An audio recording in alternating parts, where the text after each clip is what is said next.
पश्चिम बंगाल, राजस्थान, छत्तीसगढ़, झारखंड हो गए हैं और पंजाब के लिए घोषणा हुई है और कांग्रेस और आम आदमी पार्टी ने गुजरात और हिमाचल के लिए भी कहा है कि सरकार आई तो।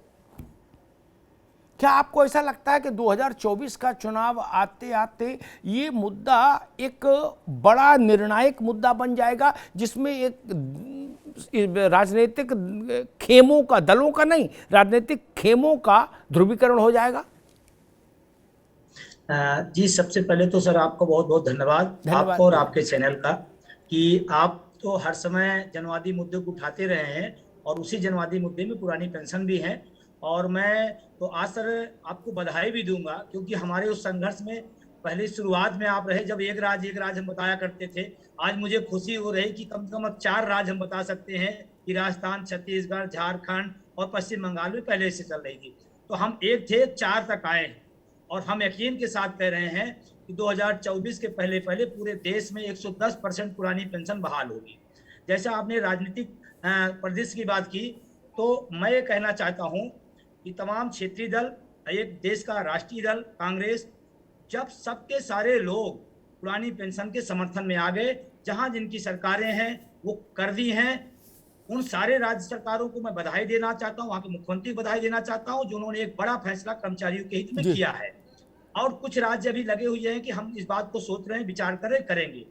तो अभी पंजाब में जैसे मुख्यमंत्री जी का आया, मैं उन्हें भी साधुवाद देता हूं, और उन्होंने थोड़ी देर कर दी। हमको लगता है और पहले कहना चाहिए, क्योंकि आपके चैनल के माध्यम से जब दिल्ली की मेरी 26 नवंबर 18 की रैली हुई थी, माननीय केजरीवाल जी उसमें आए थे और उन्होंने वहां घोषणा किया था।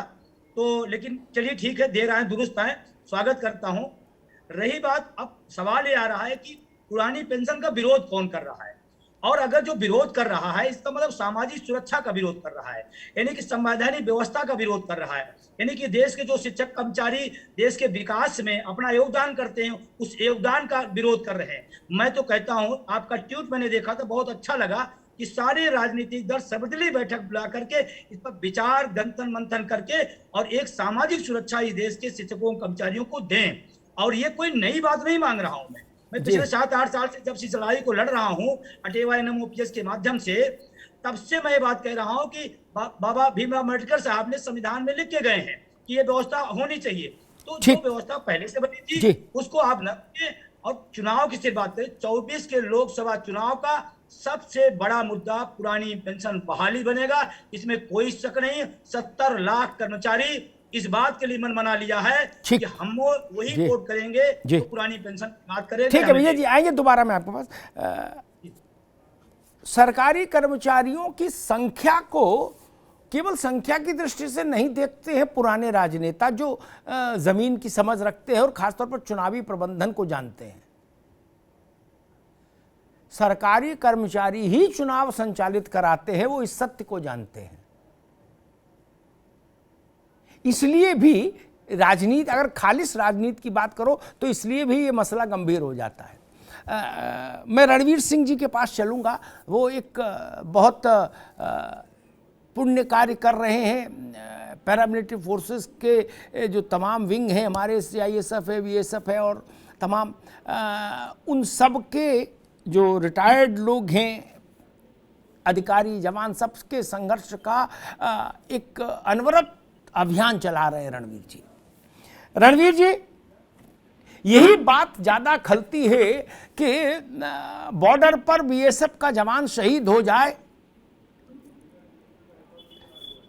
तो उसके लिए नियम दूसरे, अशांत क्षेत्रों में पूरा सेवा काल गुजार दे, अपना शरीर गला दे, वो रिटायर हो जाए अधिकारी जवान, उसके लिए नियम दूसरे। और जो ठंडे में बैठ के नेताजी एक बार विधायक हो जाएं, सांसद हो जाएं, वो जिंदगी भर मालपुआ खाएं। रणवीर जी।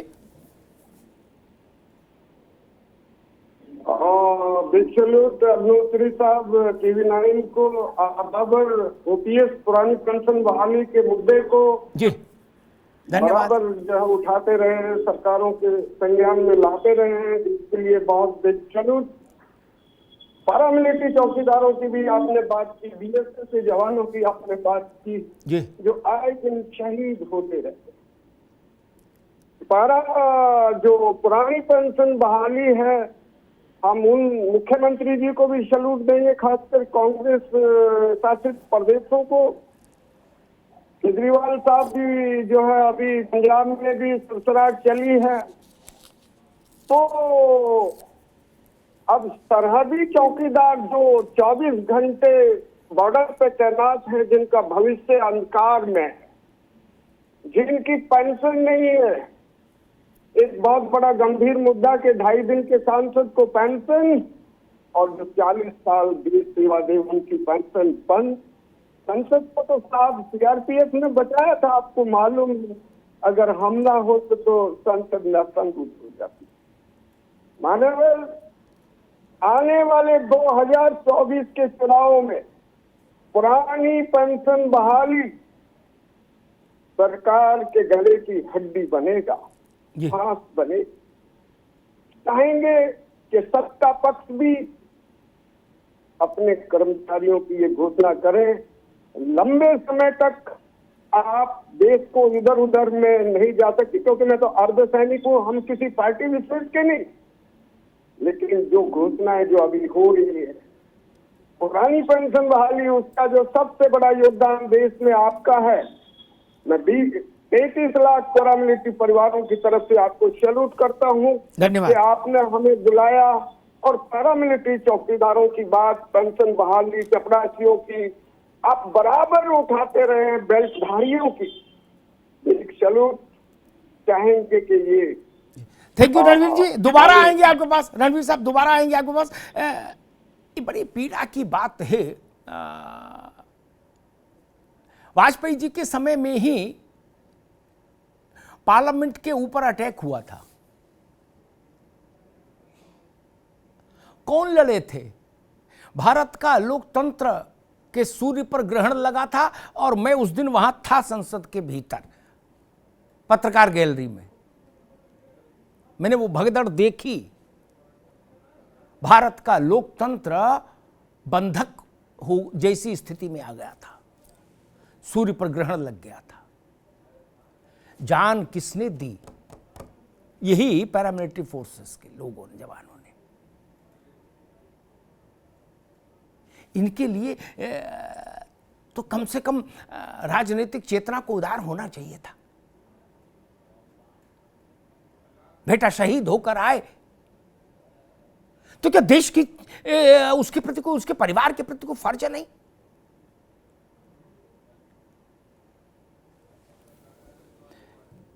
सैयद मोहम्मद तकी, आपके पास आता हूं। पंजाब में जब चुनाव हो रहा था तब आपने कहा था कि यहां सरकार बनेगी तो लागू करेंगे। आप ये इतने महीने इसलिए क्यों टाल दिए? एक प्रश्न ये। गुजरात में का प्रश्न अभी बहुत ज्यादा महत्वपूर्ण इसलिए नहीं कि वहां जीतेंगे, सरकार बनेगी तब करेंगे, तो वो एक भविष्यगामी चीज है। लेकिन पंजाब में आपसे उम्मीद ये की जा रही थी, लोग जो इस संघर्ष में थे वो लोग मानकर चल रहे थे कि शपथ के दूसरे, तीसरे, चौथे दिन ऐसा हो जाएगा। लेकिन आपको शायद गुजरात का इंतजार था कि गुजरात के साथ ही करेंगे, यहां की भी घोषणा क्या? सैयद मोहम्मद तकी। अच्छा आज मुद्दा उठाया, उसके लिए मैं आपको धन्यवाद देना चाहता हूँ जी। और पंजाब में हमें भी आए हुए 6 महीने भी नहीं हुए हैं। हाँ। और हम पंजाब में हमारी नीयत थी कि हम पंजाब में वोट पेंशन लागू करेंगे, और हमने पहले भी घोषणा करी थी चुनाव के दौरान कि वहाँ वोट पेंशन बहाल की जाएगी। तो उस चीजों में व्यवस्था हो रही थी, और आज देखा भगवंत मान जी ने कहा है अपने सेक्रेटरी को जिसके ऊपर विचार करें और देखें क्या संभावना है, और बहुत ही जल्द आपको ऐलान हो जाएगा वहाँ पंजाब में कि वहाँ की वोट पेंशन बहाल हो जाएगी, लोगों को पेंशन मिल जाएगी। और मैं भी एक सरकारी कर्मचारी का पुत्र हूँ, और मेरे परिवार में लोग सरकारी कर्मचारी रहे हैं। मेरी माता जी को आज पेंशन आती है, तो मैं देखता हूँ कि सम्मान के साथ वो रह रही, जिनको पेंशन आती है उनको किसी डिपेंड नहीं करना पड़ता। वो अपने चश्मा खुद बना ले सकती हैं, वो अपने व्यवस्था खुद कर सकती है, और कई बार मेरी माता हम लोगों की मदद भी कर देती है। तो जो स्वाभिमान है मेरी माता का, वो उनका जो गौरव है साथ में रहने का, वो मैं देखता हूँ, उसको मैं समझता हूँ और आज मेरे पिताजी की मृत्यु 2011 हो गई थी, 2015 में आज मेरी माताजी को पेंशन मिल रही है। उनकी मृत्यु के 7 साल बाद वो सम्मान के साथ जीवन व्यतीत कर रही हैं। तो अगर आपके परिवार में कोई सरकारी कर्मचारी रहा हो, पेंशन रहा हो, तो आपको लगा होगा कि इसकी क्या महत्व, इसकी इंपॉर्टेंस है। और आदमी जो है, ह्यूमन जो एक सोशल एनिमल है, एक सामाजिक जानवर है, और वो समाज में रह रहा है, उसको रोज न रोज कुछ चाहिए होता है। तो अगर हम किसी कर्मचारी से उसका पूरा जीवन जवानी लिए ले रहे हैं, उसको काम करने के लिए पूरा जीवन दिए दे रहा है, कई बार वो शहीद भी हो जाता है, वीरगति को प्राप्त हो जाता है, तो उसका परिवार, उसकी पत्नी, उसका परिवार सम्मान के साथ जीवन व्यतीत करे, ये सबकी जिम्मेदारी, सरकार की भी जिम्मेदारी है और उन संस्थाओं की जिम्मेदारी। इसके लिए वो अपना पूरा जीवन दे रहे हैं, अपना पूरी जवानी दे रहे हैं। ठीक बात है। ऐसा नहीं है कि आप 60 साल तक काम करें फिर कहें नहीं अब आप बुढ़ापे में हमने आपको छोड़ दिया, अपना खुद कमाइए। ये बहुत गलत बात है, पूंजीवादी की बात है।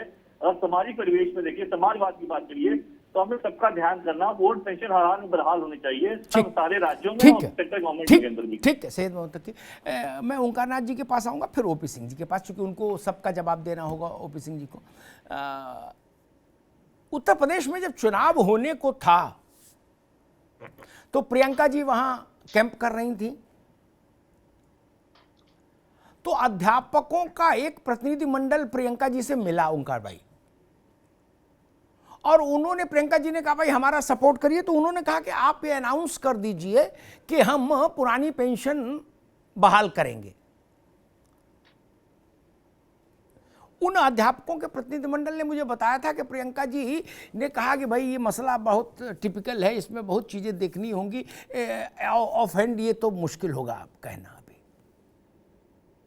अखिलेश यादव ने घोषणा की,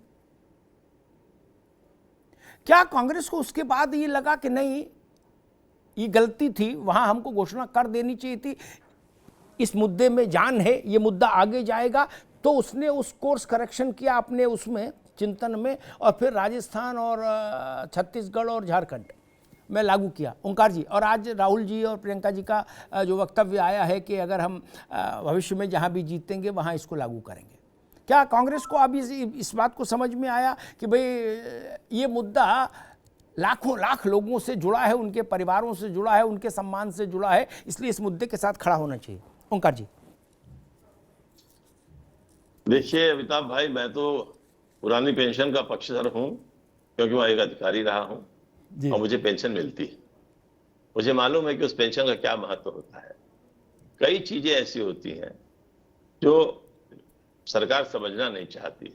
अभी तक इस नई पेंशन व्यवस्था में किसी को भी नुकसान नहीं हुआ है, किसी भी कर्मचारी को, क्योंकि अभी 36 वर्ष जब पूरे होते हैं तभी जाके पेंशन मिलती है। तो अभी तो जो पहले के रिटायरमेंट हो रहे हैं उन्हीं का रिटायरमेंट चल रहा है, उनको पेंशन मिल रही है। ये सरकार को सोचने की आवश्यकता है कि एक समय आता है जी, और एक पर्टिकुलर जीवन होता है, गिरने के बाद कोई 15 साल, कोई 5 साल, कोई 20 साल, कोई 25 साल तक चलता है। अगर वो उसको पेंशन मिलती है तो उसका कितना काम आसान हो जाता है, वो कल्पना वही कर पाता है और कोई दूसरा कर नहीं सकता है। आपने एक व्यवस्था बनाई है, सरकारी कर्मचारी पेंशन मिलने की वजह से ईमानदारी से काम करने का भी प्रयास करता है लोग बेईमान, ऐसी बात नहीं कि भ्रष्टाचार नहीं है या पेंशन से भ्रष्टाचार समाप्त हो जाएगा, लेकिन अधिकांश लोग सर्विस में भ्रष्टाचार नहीं कर पाते हैं क्योंकि उनके पास कोई साधन भ्रष्टाचार करने होता है।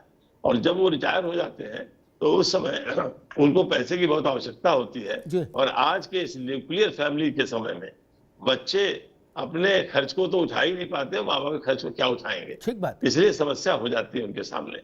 तो सरकार को गंभीरता पूर्वक सोचना चाहिए, और जिन भी सरकारों ने किया है मैं उनका साधुवाद करता हूँ, कम से कम उन्होंने इस बात पर ध्यान दिया।